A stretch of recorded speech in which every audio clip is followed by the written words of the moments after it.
रुद्रं पश्येमाख्यभिर्जत्राः स्थिरैरङ्गैस्तुष्टुवांस्तनूभिः विषेम देवहितं यदायुः स्वस्ति न इन्द्रो वृद्धस्रवाः स्वस्ति न पूषा विश्ववेदाः स्वस्ति नस्तार्क्ष्यो अरिष्टनेमिः स्वस्ति न बृहस्पतिर्दधातु। ओम शांति शांति शांति। परम पवित्र गैरिक पताका मंचरे उपस्थित थिबा आजिकार मुख्य अतिथि आदरणीय हलधर बाबू स्थानीय महाविद्यालय पूर्वतन अध्यक्ष मंचरे उपस्थित थिबा राष्ट्रीय स्वयंसेवक संघ कटक जिलार जिला संघचालक महोदय आदरणीय ललित भाई एवं आज कार्यक्रम उपस्थित थिबा समस्त सज्जन मंडली मातृशक्ति एवं प्रिय स्वयंसेवक भाई मानी आउ अल्प दिन भितर राष्ट्रीय स्वयंसेवक संघ को 100 वर्ष पूर्ण 100 वर्ष पूर्ण हवा समय स्वाभाविक भाव स्वयंसेवक मैंने भी जानवाई चाहिए एवं देशर जनसाधारण भी जानवा चाहिए जे 100 वर्ष भितर संघ कौन कर संघर काम वर्तमान कौन चली तेणु ये दुईटी प्रश्नर माने उत्तर भी तो बहुत लंबा अच्छी समय भी आम हाथ में कम अच्छी 20 मिनिट समय अच्छी तो ये समय भितर मुझे संक्षिप्त संघर 100 वर्षर यात्रा कहवाई प्रचेषा कर आमर अतिथि महोदय ये 100 वर्ष यात्रार किसी झलक आपण मान सम्मुखें रखिले जमी वैदेशिक आक्रमण समय भारत राष्ट्र भिन्न भिन्न राज्य गुड़िक स्वेच्छाकृत भाव विलय होता समय काश्मीर विलय अनिच्छा प्रकाश कर पृष्ठभूमि संघर सरसंघ चालक परम पूजनीय श्री गुरुजी किपरि प्रचेषा करी काश्मीर प्रदेश को भारत सहित विलय करें संबंध एपरी बहुत प्रसंग संघर स्वयंसेवक माने प्रथम धाड़ी आग धाड़ी रही देशर सुरक्षा देश सेवा देशर दैवी दुर्विपाक समय स्वयंसेवक मानकर उत्सर्गीकृत सेवा देश जनसाधारण भितर निज देश संबंध निज राष्ट्र संबंध निजर धर्म संस्कृति संबंध निजर स्वाभिमान संबंध जागृत करवा समाज जागरण काम सुरक्षा सेवा समाज जागरण एवं सबुठारु महत्वपूर्ण गोटे देशर काम है देशर लोक मान एकत्रित संगठित करवा यही 4-5 प्रकार काम हाथ को लेकिन राष्ट्रीय स्वयंसेवक संघ गत 100 वर्ष धरिकी देशर सर्वांगीन उन्नति काम कर एबे उन्नतिर इंग्राजी शब्द है डेवलपमेंट तेणु ये डेवलपमेंट शब्दर बहुत चर्चा वर्तमान होगी विकास विकास सबके साथ सबका विकास पूर्वोदय विकास आउ माने विभिन्न प्रकार विकास शब्द को प्रयोग करके आउ लोक मानकर मन को जिणिमा मीठा मीठा चमत्कारी कथा कहवा ये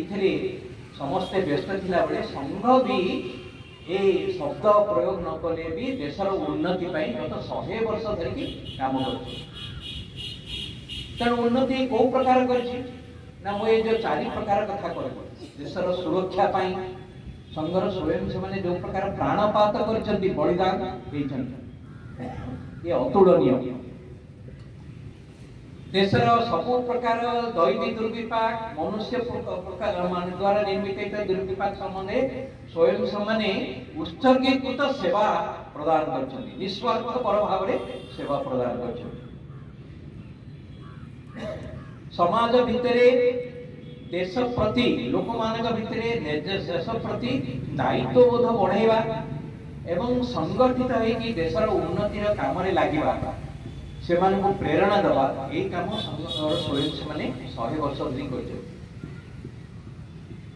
तेणु जमी आम मुख्य अतिथि महोदय कहले संघ प्रारंभ हवा दिन ठारू जो काम कर जो 3-4 प्रकार काम कर स्वयं माने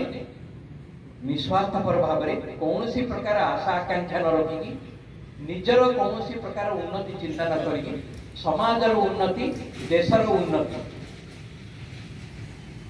तो से संघ यही जो 100 वर्ष भितर कौन करी प्रकार काम करने वाला स्वयं सब या देशभक्त या सारा दुनिया रे समग्र विश्व रे एवं भारत रे संघ को भाव में परिचित अच्छी ना संघ गोटे डिसिप्लिन ऑर्गेनाइजेशन अर्थात श्रृंखलित अनुष्ठान यार स्वयं सब माने यार कर्मकर्ता कार्यकर्ता माने बहुत श्रृंखलित एथि प्रसिद्धि लाभ कर संघ कौन माने दुनिया रे प्रसिद्धि लाभ कर स्वयं से मानकर ये कार्यकर्ता मानकर उच्च कोटिर चरित्र चरित्र माने कौन जहाँ कहिबे ताहा करिबे जोटा करि परिबे नै ताको कहिबे नै ए वचनबद्धता कथनी आ करणी समान यही प्रकार चरित्र आउ जहाँ कहले ताहा करिबे माने समाजर मंगल पाई देशर मंगल पाई पाख पड़ोसी गाँव उन्नति पाई सब प्रकार निज जीवन आवश्यकता को निज जीवन इच्छा को निजर व्यक्तिगत इच्छा को संयमित करी सामूहिक इच्छा सामूहिक कल्पना सामूहिक उन्नति पाई सब करें चरित्र तो ये दुईटी विषय पाई संघर सदस्य माने माने विख्यात माने केवल माने कार्य क्षेत्र रे निज व्यक्तिगत जीवन रे भी आउ सामाजिक जीवन रे भी करिकी देखैबा करिकी आउ उदाहरण प्रस्तुत करबा ये हैला संघर 100 वर्षर कार्य। तेणु स्वयं सब माने ए देशर ये जो प्रमुख 4 प्रकार जो काम कहले ए काम को पूर्ण करबा पई स्वयं सब माने जो माने कि संघर नीति प्रतिदिन शाखा कार्यक्रम द्वारा प्रेरित होती माने उत्साह नहीं योजना नहीं काम कर तो समाज जीवन में बहुत गुड़ाए संगठन तैयारी सेवा संगठन कर लोक मान आर्थिक उन्नति करने आर्थिक संगठन गुड़ी कर लोक मान भितर स्वाभिमान जागरण करने माने अनेक गुड़ाए संगठन कर अनेक संगठन तैयारी कर जोटा कि सामाजिक परिवर्तन काम कर मुझे जो कहना संघर जो लक्ष्य अच्छी देशर सर्वांगीन उन्नति करवा स्वयं मान जो लक्ष्य अच्छी देशर सर्वांगीन उन्नति करवा देशर सर्वांगीन उन्नति करने समाज जीवन ये सब भिन्न भिन्न प्रकार काम पाई संस्था संगठन तैयारी माध्यम ये सब काम कर देश में आमर बहुत बड़ बड़ 10 प्रकार सेवा संस्था अच्छी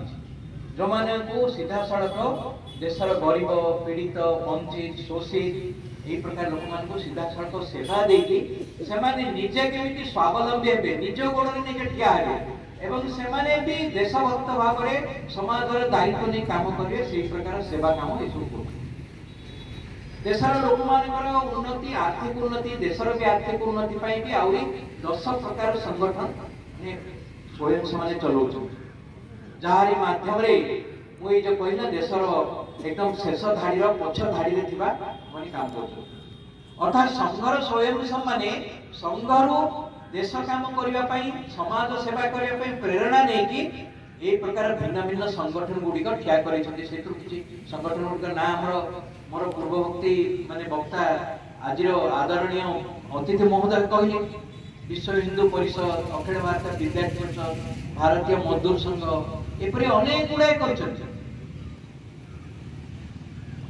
तेणु समग्र भाव में कहवाक गले सामग्री भाव कहे देशरू सब प्रकार भेदभाव को दूर करी आमे समस्ते गोटे मार माने पुओ झियो आउ समस्ते एक स्वर गोटे ममतार बंधन रे से भारत मार बंधन रे हमें बांधी के अच्छे यही प्रकार संगठन शक्ति नहीं कि देशर परिवर्तन काम स्वयं समय लगे तेणु मुख्य मुख्य परिवर्तन जो दिगरे काम कर जोटा आम देशर अभाव था देश में जोटा अभाव देखा जाऊला से सब काम गुड़िक कौन ना जिते संघर प्रतिष्ठाता डॉक्टर हेडगेवार राष्ट्रीय स्वयंसेवक संघ प्रारंभ करने चिंता कले विचार कले से देखिले जे देश में जदि किसी भल परिवर्तन करने ताले देशर लोक मान भीतर सबू भेदभाव को भूली सबू प्रकार माने हीनमन्यता को भूली सबू प्रकार दुर्बलता को भूली की समस्त को गोटे सूत्र रे बांधिबा को अर्थात संगठन करियो तेणु से भेदभाव गुड़िक कौन से भेदभाव गुड़िक है आम देश में उच्च नीच भेदभाव जाति अजातीय भेदभाव सवर्ण असवर्ण भेदभाव गोटे स्थान रे एकाठी समस्त विचार करी गाँव उन्नति करवा समाज उन्नति करवा एपरी सामाजिक जीवन अभाव सही काल रे थिला आज को 100 वर्ष तले अच्छा डॉक्टर जी को अमल रे भी थिला और भी केते काल रे थिला एमती काहे एमती हला हम देश तो गोटे दिन गोटे समय एमती थिला जे देश हमर देश रे सुवर्ण युग थिला हम देश रे कौन प्रकार अभाव असुविधा नथिला सारा विश्व रे आमे ज्ञान चरित्र शिक्षा दउथु धन धान्य रे परिपूर्ण थिला एपरी शक्तिशाली धन धान्य रे परिपूर्ण ज्ञानशाली देश दुर्बल होगी परस्पर भितर विभेद है कौथे विभेद है ना बड़ सान उच्च नीच जाति अजाति सवर्ण असवर्ण एपरी विभिन्न प्रकार भेदभाव तेणु आम दुर्बल हेले आउ विदेशी आक्रमणकारी मान आसिले से आक्रमणकारी मान भीतर किसी लोक देश को लुंठन कले डकायतगिरी करके आम देश अमाप धनरत्न लुंठन कले इंग्रेज मान पर्यंत ये लुंठनगिरी चालू रहा आउ इंग्रेज मान शेष में आम देश को प्रति माने सबुदिन शासन करने देशर लोक मान भितर मु ए देशर पुओ ए देश मुझे करी मोर यहाँ दायित्व अच्छी ये दायित्व को शून्य करदे नष्ट करदे तेणु डॉक्टर जी ये सब भेदभाव को भूलिकी समस्त भितर ममता समरसता आत्मीयतार भाव आने चेष्टा कले यही समरसता आम भितर कौन से भेदभाव ना आम देश में जिते प्रकार संत महापुरुष हो गले जो साधु संत हो गले सन्यासी हो गले जो माने सब मुनि ऋषि दार्शनिक हेले जो माने महापुरुष भाव आमको माने आदर्श शिखई कौ रास्ता जीवाई शिखई समान भितर कौन से भेदभाव नाला कौन से उच्च नीच भेदभाव रखी न कौन से प्रकार धनी दारिद्र भेदभाव रखी न समस्त को समान ज्ञान दौते समस्त को समान सेवा करते किंतु पराधीनतार समय भितर इंग्रेज मान समय भितर मोगल मान मुसलमान समय भितर आम भितर जो दुर्बलता से दुर्बलता को दूर करने भी साधु सन्त माने आम देशर देश सेवक माने महापुरुष माने बहुत काम कर तो ये जो समरसता आनी